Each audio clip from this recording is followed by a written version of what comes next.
2024 లేదా 25లో డిగ్రీ లేదా బీటెక్ చదివారా? సాఫ్ట్‌వేర్ జాబ్ కోసం ఎదురు చూస్తున్నారా? అయితే కోడ్ జ్ఞాన్ 100 డేస్ కోర్సులో చేరండి, జాబ్ సాధించండి.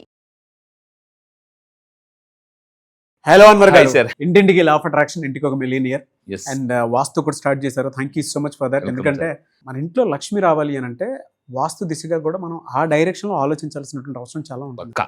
అది మీరు తీసుకోవడం అనేది నాకు చాలా హ్యాపీగా ఉంది. అండ్ డీటెయిల్డ్గా నేర్చుకుంటున్నాను, ప్రాక్టికల్గా చూసి దాని తర్వాత మీరు తీసుకొచ్చారు చూసారా, really hats off to you. Thank you sir, thank you.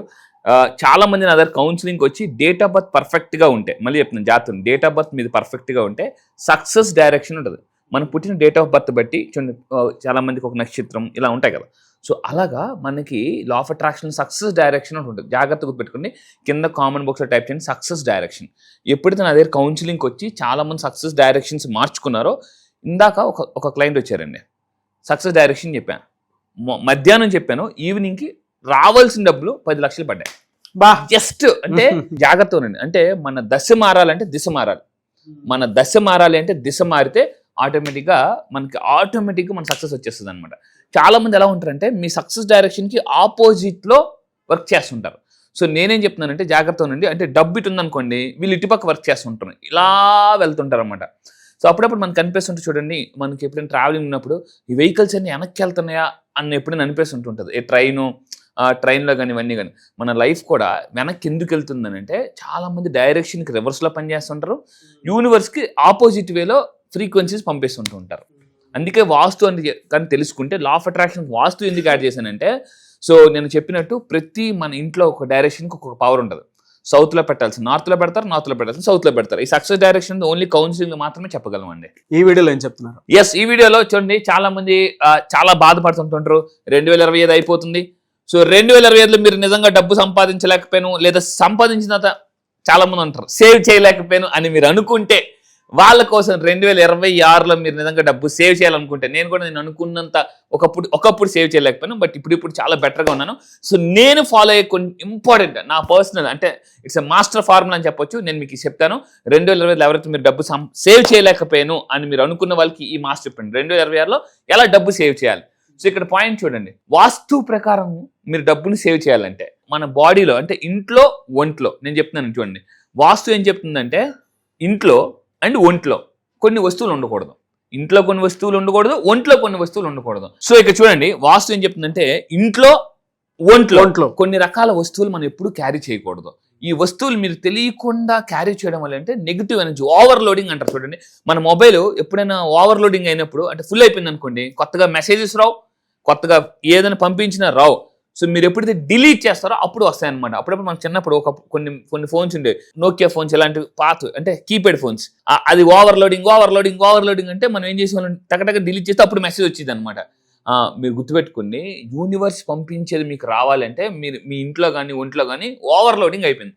So ఇప్పుడు వాస్తు ప్రకారం ఈ వస్తువులు దయచేసి 2026లో క్యారీ చేయొద్దు, అప్పుడు మీకు డబ్బులు బాగా సేవ్ అవుతాయి. సో అలా క్యారీ చేయకుండా ఉంటే మీ ఇంట్లో సంపద, ఒంట్లో సంపద ఉంటుంది, శుభం మీ జోబుల్లో కూడా ఉంటుంది అనమాట. అంటే లైఫ్లో జోబు రెండు చాలా ఇంపార్టెంట్ అండి. జోబు. సో అయితే ఈ నియమాలు పాటిస్తే అదృష్టం కలిసి వస్తుంది, దరిద్రానికి బాయ్ చెప్పొచ్చు, అండ్ సంపదకి వెల్కమ్ చెప్పొచ్చు అండి. సో కింద కామన్ బాక్స్ టైప్ చేయండి, I welcome abundance, I welcome money అని టైప్ చేయండి. సో ఏంటో చూద్దాం సార్. ఫస్ట్ది జాగ్రత్తనండి, పాకెట్లో భారీగా బరువుగా ఉన్న వస్తువులు పెట్టుకోకూడదు. అలాగని పాకెట్స్ ఖాళీగా కూడా ఉండకూడదు. కొంతమంది పాకెట్స్ ఏం ఉండదండి, ఒక కర్చీఫ్ ఉండదు, ఏం ఉండదు, డబ్బులు ఉండవు, ఏం ఉండవు. సో నేను చెప్పేది ఏంటంటే, పాకెట్స్ దయచేసి ఖాళీగా ఉంచదు, అలాగని బరువుగా కూడా ఉంచుకోకూడదు. మనకు లెసన్ ఉందన్నమాట, empty vessel makes more noise. ఖాళీగా ఉన్న గిన్నె ఎక్కువ శబ్దం చేస్తుంది. సో ఇక్కడ ఏంటంటే ఖాళీ జోబులు కూడా చాలా శబ్దం చేస్తాయి. నేను చెప్పేది ఏంటంటే, అతిగా ఎక్కువ పెట్టుకోవద్దు, సో అతివృష్టి వద్దు, అనావృష్టి వద్దండి. దానివల్ల ఏమవుద్దంటే, కొంతమంది పాకెట్స్లో ఎప్పుడు చూసినా, మీరు ఎప్పుడైనా అబ్జర్వ్ చేసిన అన్ని పెట్టేసుకుంటారు అనమాట, ఏముంటే కూడా తెలియదు. సో ఎక్కువ వస్తువులు క్యారీ చేయదు, దానివల్ల నెగిటివ్ అనేది ఉంటుంది. అండ్ ఇంకొకటి రెండో పాయింట్, షార్ప్ వస్తువులు పెట్టుకోకూడదండి. షార్ప్ వస్తువులు కొంతమంది క్యారీ చేస్తారు. వాస్తు ప్రకారం, లా ఆఫ్ అట్రాక్షన్ ప్రకారం మీరు ఎప్పుడైనా వర్క్ చేసినప్పుడు మీ టేబుల్ మీద కత్తిరి ఉందనుకోండి, వంటగదిలో కానీ కత్తిరి ఉన్నప్పుడు కత్తిరి రివర్స్లో పెట్టాలి. కత్తి కానీ సీజర్ కానీ రివర్స్లో పెట్టాలి. మీరు ఎప్పుడైతే కత్తి కానీ సీజర్ కానీ మీరు ఎప్పుడైనా అబ్జర్వ్ చేయండి, కావాలంటే మీ టేబుల్ మీద కత్తిని రివర్స్లో పెట్టి చూడండి, మీకు ఎంత గొడవలు అవుతాయి అంటే అంత గొడవలు అవుతాయి. అందుకే చాలా మంది ఏంటంటే కత్తిని ఎప్పుడు రివర్స్లో పెట్టాలి. అంటే ఆ షార్ప్ ఎడ్జెస్ ఏదైతే ఉన్నాయో మనకు కనిపించకూడదు. అప్పుడు షార్ప్ ఎప్పుడైనా చూడండి, మీరు కత్తి పట్టుకుని అలా చూస్తుండే కొన్ని నెగిటివ్ థాట్స్ వస్తుంటాయి కొంతమందికి, పొడి చేద్దామా, చంపేద్దాం, ఇసిరేద్దామా, ఇలా రకరకాల థాట్స్ వస్తుంటాయి. ఇలాంటి షార్ప్ వస్తువులు కూడా మనం క్యారీ చేయకూడదు. అండ్ ఇంకోటి దీనివల్ల ఏమవుతుందంటే నెగిటివ్ ఎనర్జీని అట్రాక్ట్ చేస్తుంటాయండి. ఫర్ ఎగ్జాంపుల్ మనం పూలకుండిని చూస్తాం, గులాబీ పువ్వు చూసినప్పుడు పాజిటివ్ థాట్స్ వస్తాయి, నెగిటివ్ అంటే ముళ్ళు చూసినప్పుడు నెగిటివ్ థాట్స్ వస్తుంటాయి. సో ఇది చాలా తెలియని టెక్నిక్ అనమాట. నెక్స్ట్ థర్డ్ పాయింట్, పనికిరాని వస్తువులు మన ఇంట్లో నుంచి ఒంట్లో నుంచి 2026 వస్తుంది కాబట్టి భోగిలు ఏం చేస్తాం, భోగి కూడా కరెక్ట్గా జనవరిలో వచ్చింది చూడండి. దానివల్ల ఏమంటే ఇంట్లో పనికిరాని వస్తువులను తీసుకెళ్లి భోగిలో పడేస్తుంటూ ఉంటారు. దానివల్ల ఏంటంటే డీక్లట్టర్ జరుగుతుందండి. మీరేం చేయాలంటే మీ మొబైల్లో కానీ లేదనుకుంటే మీ వ్యాలెట్లు ఏదైతే ఉంటాయో, కొంతమంది మొబైల్స్ వెనకాతల కార్డులు క్యారీ చేస్తుంటారు. కార్డులు నేను చెప్పేది అంటే ఒక్కసారి ఈ వీడియో వింటున్నప్పుడే మీ పర్స్ ఓపెన్ చేయండి. కొంతమంది విజిటింగ్ కార్డులు పెట్టుకుంటుంటారు, ఎక్కడికి వెళ్తే అక్కడ విజిటింగ్ కార్డులు. ఆ పర్సులో డబ్బులు కానీ విజిటింగ్ కార్డులు ఎక్కువ ఉంటాయి, కార్డులు ఎక్కువ ఉంటాయి. ఆ కార్డులో మళ్ళీ డబ్బులు ఉండవు. విజిటింగ్ కార్డులు ఉంటాయి, మామూలు కార్డు ఏటీఎం కార్డ్స్ ఉంటాయి, అందులో డబ్బులు ఉండవు. అండ్ ఇంకోటి రిసిప్ట్స్ పెట్టుకుంటారు, ఆ బిల్లులు, పెట్రోల్ బిల్లులు, ఈ బిల్లులు, అన్ని బిల్లులు పెట్టుకుంటారు. నేను మళ్ళీ చెప్తాను, డబ్బులు పెట్టే ప్లేస్ ఎంత నీట్గా ఉంటే అంత బాగా ఎక్కువ డబ్బులు నిలబడతాయండి. చాలా పుస్తకాలు చదివి నాకు అర్థమైంది ఏంటంటే డబ్బు ఎర్న్ చేసే ధనవంతులు ఎవరు? నేను షాక్, డబ్బు ఎర్న్ చేస్తే ధనవంతులు అవరా? మరి ఏం చేయాలి అని అంటే డబ్బుని సేవ్ చేస్తే ధనవంతులు అవుతారు, డబ్బుని ఇన్వెస్ట్ చేస్తే ధనవంతులు అవుతారు, డబ్బుని మల్టిప్లై చేస్తే ధనవంతులు అవుతారు, డబ్బుని డైవర్సిఫికేషన్ చేస్తే ధనవంతులు అవుతారు. సో మనం చిన్నప్పటి నుంచి చెప్పింది ఏంటంటే, చిన్నోళ్ళు టీచర్లు అందరూ బాగా డబ్బు సంపాదించి అని చెప్పారు, కానీ సేవ్ చేయు, ఇన్వెస్ట్ చేయు, మల్టిప్లై చేయు, డైవర్సిఫికేషన్ చేయు ఎవరు చెప్పలేదు. సో నా క్లాసెస్కి వచ్చిన తర్వాత డబ్బుని సిమ్ అనే కాన్సెప్ట్ చెప్తానండి. సిమ్ అందరూ టైప్ చేయండి, మనీ సిమ్ అని టైప్ చేయండి. మనీ సిమ్ ఇస్తాను 2026కి. సిమ్ అంటే గుర్తుపెట్టుకోండి, ఎస్ అంటే సేవింగ్స్, ఐ అంటే ఇన్వెస్ట్మెంట్, ఎం అంటే మల్టిప్లికేషన్. సో ఇది ఎవరైతే చేస్తారో వాళ్ళు ఫాస్ట్గా ధనవంతులు అవుతారండి. సో మీ వ్యాలెట్లో ఈ వీడియో చూసినప్పుడు మీ వ్యాలెట్ ఓపెన్ చేసి ఏమైనా విజిటింగ్ కార్డ్స్ ఉన్నాయి, పాతవి వాడని అన్నీ ఉంటే, కొంతమంది ఏటీఎం కార్డ్స్ ఉంటాయి, అందులో డబ్బులు ఉండదు, అంటే 100 రూపాయలు కూడా ఉండని కార్డులు కూడా క్యారీ చేస్తుంటుంటారు. సో దయచేసి అలాంటివి ఉంటే తీసి పడేయండి. అండ్ ఇంకొకటి ఏంటంటే పాకెట్స్ కూడా, కొంతమంది పాకెట్స్ మీరు ఎప్పుడైనా చూడండి, బట్టలు వాష్ చేసిన తర్వాత పేపర్లు, నలిగిపోయిన పేపర్లు, అంటే బట్టలు వాష్ చేసినప్పుడు ఏం చేస్తారంటే ఆ రిసిప్ట్స్ సహా వేసేస్తాం. బట్టలు ఉతికిన తర్వాత చూస్తే ఆ పాకెట్స్ నిండా ఆ రిసిప్ట్స్ తడిసిపోయి ఇలా ఉంటుంది. సో మీ పాకెట్స్ ఎంత నీట్గా ఉంచుకుంటే మీకు మళ్ళీ చెప్తున్నాను డబ్బు అంత ఫాస్ట్గా వస్తుందండి. సింపుల్ అండి. లక్ష్మీదేవి ఒక దగ్గరికి వచ్చి కూర్చోవాలంటే, మనం ఎక్కడైనా ఎవరైనా ఇంటికి వెళ్ళాం, అక్కడ కూర్చోవాలంటే ఫస్ట్ ఏం చేస్తాం, చూసుకుంటామా లేదా? చూసుకుంటాం. ఇక్కడ కంపల్సరిగా అంటే ఇక్కడ నీట్గా ఉందా లేదా. డబ్బు కూడా మీ పర్సులోకి వచ్చేటప్పుడు చెక్ చేసుకుంటుంది అనమాట, అంటే ఇక్కడ నీట్గా ఉందా లేదా. సో అది నెక్స్ట్. దాని తర్వాత అవసరమైన వస్తువులు మాత్రమే 2026లో క్యారీ చేయండి. కొంతమంది పైన పాకెట్ ఉంటుందండి, పైన పాకెట్లో కాగితాలు అన్నీ ఉంటాయి, వాళ్ళకి అవసరమైనది ఏదో తెలియదు.